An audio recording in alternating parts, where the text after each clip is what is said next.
बरगड़ सहर में दिवा लोकरे रास्ता उपरु लोकंक गहली भितरे चोरी करी नहीं गले 20 लाख टंका।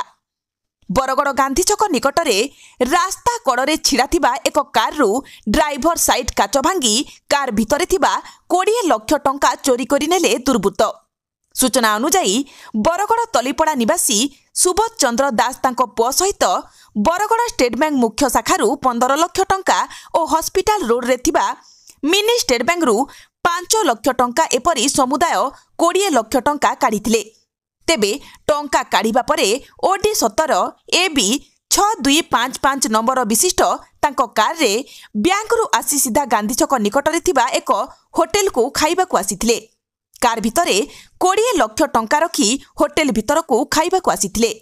तेबे सेमानंक खाउथिबा समय रे किछि दुर्बृत्त कार रो ड्राइवर साइड रो काच को भांगी कार रे थिबा 20 लाख टंका चोरी करी नहीं जाइथिले।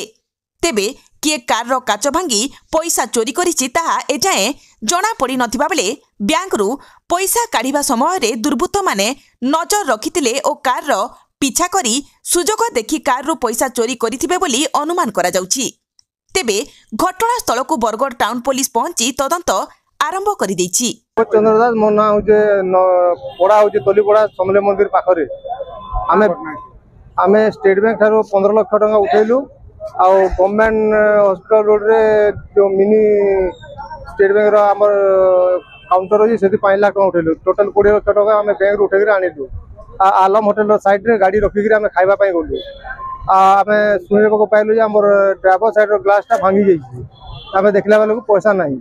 केते बेला घटना है केते का फोन जानले एडा ओढे बजे से हमर निजे कहबा को आसिले कि तोर काज भंगा आइ जी बोली हमें न खाइ कि तलका आसी देखला बेला हमर पैसाटा नाही। ए काज संदेह का ना ये स्टेट बैंक के हमको फॉलो करथिबा।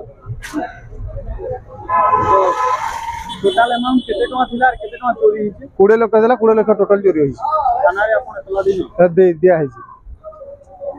तुरंत न्यूज अपडेट पाई आम चैनल को सब्सक्राइब करंतु एवं नोटिफिकेशन पाइबा पाई बेल बटन को दबांतु।